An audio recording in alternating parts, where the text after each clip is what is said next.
SIR শুরু হতেই উত্তর ২৪ পরগনার বারাসাত থেকে বনগাঁ, বিশেষ করে মতুয়া ঠাকুর বাড়িতে সিএএ আবেদন করার ভিড় বেশি হয়েছে আগের তুলনায়। আমরা সবাই জানি দেশ জুড়ে এসআইআর হয়েছে, যার ভিতরে আছে পশ্চিমবঙ্গ। এবং এই পশ্চিমবঙ্গে ২০২৬ সালে বিধানসভা নির্বাচন, আর এই বিধানসভা নির্বাচনের আগে এসআইআর হওয়াতে বলা হচ্ছে বিশেষ করে মতুয়া ঠাকুর বাড়ির সংঘাধিপতি অল ইন্ডিয়া মতুয়া মহাসংঘের মমতা বালা ঠাকুর, যিনি আবার তৃণমূলের রাজ্যসভার সাংসদ, তিনি বলছেন ১.৫ থেকে ২ কোটি বেশি নাগরিকের নাম বাদ যাবে, যার মধ্যে ১ কোটি সংখ্যাটা মতুয়াদের। কিন্তু কেন? কারণ আমরা যদি দেখি ১৯৪৭ সাল, আমরা যদি দেখি ১৯৭১ সাল, ৪৭ সালে যখন দেশভাগ হয়েছিল তখন বাংলাদেশের উদ্বাস্তুদের দাবি তারা জানতেই পারেনি দেশভাগ হচ্ছে। ফলে তারা কোন দেশে থাকবেন, কোন ভিটে মাটিতে থাকবেন, সেটা তারা নির্বাচন করতে পারেনি। আমরা যদি আরও পিছনে যাই, ১৯০৫ সালে যখন বঙ্গভঙ্গ হয়েছিল তখন এই বাংলার বিদগ্ধ মহামনীষী পণ্ডিতরা বলেছিলেন, ভোটাভুটি হয়েছিল বাংলা ভাগের জন্য, বর্তমান বাংলাদেশের সঙ্গে নাকি থাকা যায় না, সে কারণেই বাংলা ভাগ হয়েছিল ১৯০৫ সালে। ১৯৪৭ সালে তাহলে তারা কেন নির্বাচন করতে পারবেন না? ভিটে মাটি কোথায়, কাদের সাথে থাকবেন? ১৯৭১ সালে যখন পূর্ব পাকিস্তান বাংলাদেশ হয়, তখন এদেশে বিশেষ করে উত্তর ২৪ পরগনার বনগাঁ যশোর রোডের দুপাশে সেখানে ক্যাম্প গড়ে উঠেছিল। ইতিহাসের পাতায় স্বর্ণাক্ষরে লেখা আছে সেই সব দিন। তা নিয়ে বিস্তর আর্টিকেল, সিনেমা হয়েছে।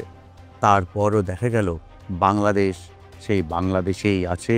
সেখানে ক্রমশ সংখ্যালঘু হচ্ছে হিন্দুরা, একের পর এক ৩০% জনবসতি, জনসংখ্যা হিন্দু, সেখান থেকে ৭% কমে বর্তমানে নেমে এসেছে। নেপথ্যের কারণ কোনো না কোনো অজুহাতে বাংলাদেশের হিন্দুদের উপরে অত্যাচার করা হয়। কখনো জমি দখল, কখনো পরিবারের সদস্যদের দখল, কখনো খাদ্যাভ্যাসের উপরে দখলদারি ইত্যাদি চলে। বাংলাদেশে মূলত দখল নামার কারণেই বাংলাদেশের হিন্দুরা অত্যাচারিত।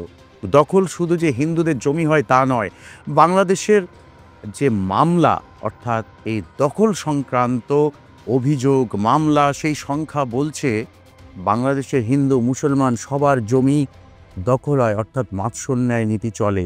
সেটা শেখ মুজিবুর রহমান যখন ১৯৭১ সালে রাষ্ট্রপতি হয়েছিলেন তখন থেকে, তারপরে জিয়াউর রহমান, এরশাদ, খালেদা জিয়া, শেখ হাসিনা, সমস্ত শাসনেই কিন্তু বাংলাদেশে হিন্দুরা তাদের ভিটে মাটি হারিয়েছে। অত্যাচার সহ্য করতে না পেরে অনেকে এদেশে পালিয়েছে, যাদের বিরাট অংশ অবৈধভাবে সীমানা পেরিয়ে। বৈধভাবে আসা মানুষের সংখ্যা খুবই কম, এবং বলা হয়ে থাকে ৪ কোটি মানুষ বাংলাদেশ থেকে এদেশে এসছে, যাদের বিরাট অংশের নাম ২০০২-এর এসআইআরে নেই, যাদের বিরাট একটা অংশ মতুয়া সম্প্রদায়ের, বাংলাদেশ থেকে যে সমস্ত হিন্দুরা এসছেন, এই ২০০২ সালের এসআইআরের তালিকায় নাম না থাকার কারণে এবারও তারা পড়েছেন বিপাকে। অনেকেই বলছেন যে সে সময় নাকি, অর্থাৎ ২০০২-এর এসআইআর বা তারও আগে নাম তুলতে গেলে টাকা চাইতো তৎকালীন সময়ে সিপিএম নেতারা। এই অভিযোগ আমাদের সামনে করেছেন। এরপর আমরা দেখলাম যে এই বাংলাদেশ থেকে আসা উদ্বাস্তুদের, শরণার্থীদের নিয়ে এদেশে চুপি চুপি কিন্তু ভোটের তালিকা করা হয়েছে। মমতা বালা ঠাকুর ৮ম দিনের যে অনশন মঞ্চ তার বাড়ির সামনে তৈরি হয়েছে, সেখানে হাজির হয়েছেন। তিনি সেখানে হাজির হয়ে বলছেন, তিনি নাকি সংসদে বলেছেন, তিনি দাবি করেছেন, সংসদে তিনি একাধিকবার বলেছেন সরলীকরণ করা হোক, এসআইআরে তাদের কোনো আপত্তি নেই। আপত্তিটা হলো যে সমস্ত নথি চাওয়া হচ্ছে। বলা হয়েছে এসআইআরে যে ১৯৮৭ সালের পরে যে সমস্ত আবেদনকারী তাদের নিজেদের তো জন্মের শংসাপত্র দিতে হবে, এমনকি তাদের বাবা অথবা মায়ের একজনের জন্মের শংসাপত্র দিতে হবে অবশ্যই। যদি 2002-এর তালিকায় নাম না থাকে, বিপাকটা শুরু হয়েছে এই জায়গা থেকে। কারণ 1990 সালে যদি কোনো দম্পতি সন্তান প্রসব করেন এবং জন্ম দেন, সেই সন্তানের এখন তিনি আবেদন করবেন, সেই সমস্ত সন্তানরা তারা কিভাবে দেখাবেন তাদের বাবা মায়েদের জন্মের যে কোনো একজনের জন্মের শংসাপত্র? কারণ যদি ওই দম্পতি 30 বছর বয়সে এসে 1990 সালে সন্তান জন্ম দেন, তাহলে তাদের জন্মসালটা তো 1960 সাল, বা আরও কম বয়সে দিলে 1970 সাল। সে সময় কি পরিকাঠামো ছিল শুধুমাত্র যে ওপার বাংলা থেকে আসা মানুষ এই ফাঁদে পড়েছেন এমনটা নয়। এদেশের অনেক মানুষ যারা মতুয়া, যারা এসসি, যারা এসটি, যারা ওবিসি সম্প্রদায়ের, যার ভিতরে সেন্ট্রাল গভর্নমেন্টের কর্মচারী আছে, যার ভিতরে স্টেট গভর্নমেন্টের কর্মচারী আছে, তাদের নানা কারণে 2002-এর তালিকায় নাম ওঠেনি, তারাও পড়ছেন বিপাকে। কিভাবে দেখাবেন তারা? সেই সমস্ত পরিবারের সদস্যরা যারা সরকারি চাকরি করেন তারা না হয় তাদের নথিটা দিয়ে পার পেয়ে যাবেন, কিন্তু যারা এই চাকরিটা করে না, যারা এ দেশের বাসিন্দা, যারা মতুয়া, যারা এসসি, এসটি, নমশূদ্র, ওবিসি, তাদের কি হবে? তারাও পড়েছেন বিপাকে। অনেক এমন পরিবার আছে যারা কংগ্রেস পিরিয়ডে নকশাল করতেন, সিপিএম পিরিয়ডে কংগ্রেস করতেন, যারা বিরোধিতা করতেন সিপিএমের, তাদের নাম তোলা হয়নি। উত্তর 24 পরগনায় এই সংখ্যাটা কয়েক হাজার। সেই সমস্ত পরিবারের জমির দলিল আছে, কিন্তু সেই পরিবারের সদস্যরা যাদের জন্ম হয়েছে 1990 সালে, তাদের কি হবে? কিভাবে দেবে তাদের বাবা অথবা মায়ের জন্মের শংসাপত্র? এরকম বিপাকে পড়েছেন হাজার হাজার ভোটার বর্তমান প্রজন্মের। মমতা বালা ঠাকুর ঠিক এই জায়গাটা ধরেছেন। তার বক্তব্য সরলীকরণ করা হোক, কারণ যে মামলা চলেছিল এই বিহারে যখন এসআইআর হয়, সেখানে আধারকে অন্তর্ভুক্ত করার কথা বলেছিলেন সুপ্রিম কোর্ট। সুপ্রিম কোর্ট যে রায় দিয়েছে সেখানে বলা হয়েছে আধারকেও যুক্ত করা হোক নথি হিসেবে। নির্বাচন কমিশন বলছে সহযোগী নথি হিসেবে আধার দেওয়া হবে। আধারে ডেট অফ বার্থ থাকে, আধারে ঠিকানা থাকে। নির্বাচন কমিশন এসআইআর যে ফর্ম দিচ্ছে রাজ্য জুড়ে, সেখানে বলছে যে আধারে থাকা ঠিকানাটাই নেওয়া হবে। তাহলে যাদের জন্মের তারিখের কোনো শংসাপত্র নেই, আধারে থাকা সেই জন্মের তারিখটা কেন ধরা হবে না? এবং আধার যখন সব কিছু কাজে লাগছে, ব্যাংকের প্যান কার্ড থেকে শুরু করে ড্রাইভিং লাইসেন্স থেকে শুরু করে গ্যাসের সংযোগকারী সমস্ত কিছুতে, ব্যাংক থেকে বিমা শুরু করে সর্বক্ষেত্রে যখন আধার এতটাই গুরুত্বপূর্ণ কাজে লাগাতে হচ্ছে, লিঙ্ক করা হচ্ছে, কেন তাহলে আধারটাকে গুরুত্ব দেওয়া হচ্ছে না? মমতা বালা ঠাকুরের আরও বক্তব্য যে এসআইআরে আপত্তি নেই, যারা অবৈধ তাদের খুঁজে বার করে সরিয়ে দিই।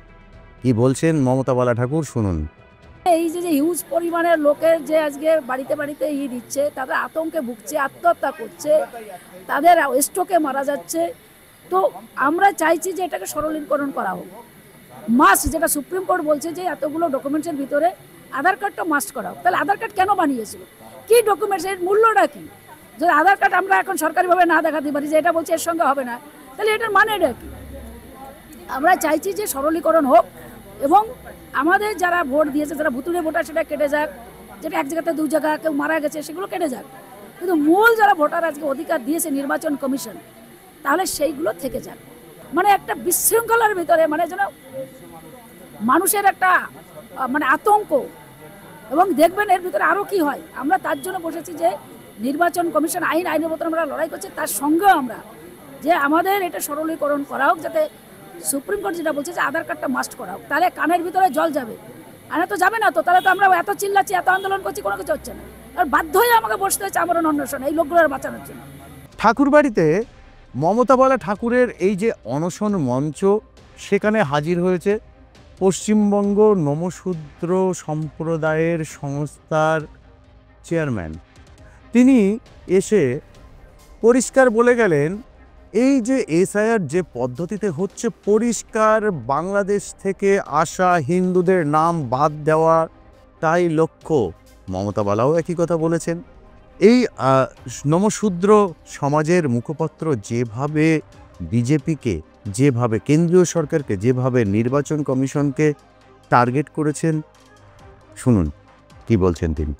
আমাদের এখানে যারা আমরা বসছি, আমাদের 21 জনই আমাদের 2002 সালের আগের থেকে 95 সালের থেকে আমাদের কাগজপত্র ডকুমেন্টস আছে। কিন্তু এটা হচ্ছে আমাদের গুরুচাঁদ ঠাকুরের আন্দোলন। আমি একা বেঁচে থেকে করবো কি? আমার জাতি যদি না থাকে তাহলে আমার একার বেঁচে কী স্বার্থ আছে? বলমা বীণাপাণি দেবী 2003 সালে আমরণ অনশন করেছিলেন ছিন্নমূল উদ্বাস্ত পূর্ববাংলা থেকে আগত সমস্ত মানুষের নিঃস্বার্থ নাগরিকত্ব দেওয়ার জন্য। 2010 সাল হয়ে গেছে, 2024 সাল, 25 সাল, এখনই কেন্দ্র সরকার যে আইন নিয়ে এসে সেই পূর্ব বাংলা উদ্বাস্ত মানুষের যাতে কোনোভাবে নাগরিকত্ব না পায় তার জন্য একটা আইন এনে আবার সেই চক্রান্ত শুরু করেছে। তার বিরুদ্ধে আমাদের এই আমরণ অনশন। মমতা বালা ঠাকুর থেকে শুরু করে নমশূদ্র সম্প্রদায়ের মানুষ তারা অপেক্ষা করে আছেন কাদের নাম বাদ যায় সেটা দেখার জন্য। তার আগে তারা কিচ্ছু করবেন না। অনশন মঞ্চটা করে হুঁশিয়ারি দিয়েছেন, দেখিয়ে দিচ্ছেন তারা চুপ করে বসে থাকবে না। কারণ আইন শৃঙ্খলার অবনতি তারা চায় না, সাংবিধানিক কোনো কিছুকে তারা বাধা দিতে চায় না, এমনকি সংবিধানকেও অবমাননা করতে চায় না। সংবিধান মেনে নির্বাচন কমিশন যে এসআইআর করছে, সেই এসআইআরে যখন মানুষের ভোটের অধিকার বাদ যাবে, যে ভোটে সরকার নির্বাচন হয়েছে কেন্দ্রে, যে ভোটে এত দিন ধরে পঞ্চায়েত, পৌরসভা, বিধানসভা, শেষ লোকসভা নির্বাচন হয়েছে, তাহলে কেন সেই ভোটারদের বাদ দেওয়া হবে? যারা বৈধ, যারা ওপার বাংলা থেকে এসছে তাদের। এমনকি সিএর যে শংসাপত্র তা নিয়েও প্রশ্ন তুলেছেন মমতা বালা ঠাকুর। কি বলছে দেখুন। সিএ নিয়ে আমি বলেছি যে আমরা নিঃশর্ত নাগরিকত্ব চাই। সেটা বলেছেন, আমি বললাম এসআইআর নিয়ে। এসআইআর নিয়ে তো তখন ওখানে হয়নি, বিলটা পাস তো ওখানে হয়নি। আমি নিজেই বলেছি যে নিঃশর্ত নাগরিকত্ব মানে হচ্ছে কোনো শর্ত কাগজপত্র দেবে না। Aadhaar card, voter card, PAN card, ration card যেটাই আপনারা দিয়েছেন, সরকারি সেন্ট্রাল গভর্নমেন্ট দিয়েছে, তা সেটাই রাখা উচিত ছিল। কেন রাখেনি সেটা? এই যে যারা এখন বাদ যাবে তাদের নিয়ে কি হবে? কি হবে? ডিটেনশন ক্যাম্প তৈরি করছে কেন? তারা তো চাইছে এই লোকগুলোর ওখানে নিয়ে গোলাম তৈরি করে দেবে। 5000 বছর ধরে গোলামে তৈরি করে রেখেছিল এই সমাজ। কঠোর হিন্দুবাদী যারা, তারা আবার সেটা চাইছে যে এদের গোলাম তৈরি করার। যে উচ্চ বড় বড় কোম্পানি খুলছে না, তাদের ওখানে নিয়ে যাবে গোলাম খাটানোর জন্য। কাজ করাবে, হাতে 2 টাকা দিয়ে দিলে হয়ে গেল। এদিকে তো বলছে 2024 সালের 31 আরে ওসব নাটক, ওসব ছাড়ো। কেন দেয়নি 2019 থেকে 24 গেছে? কেন দেয়নি? কেন দিতে পারেন? ওইটাকে ঘুরিয়ে, ওরা এখন এটাকে ঘুরিয়ে এসআইআর করে এটা করলো, যখন সিএতে অ্যাপ্লাই করছে না, তার জন্য আজকে দেখলো না, সেজন্য এটা করছে।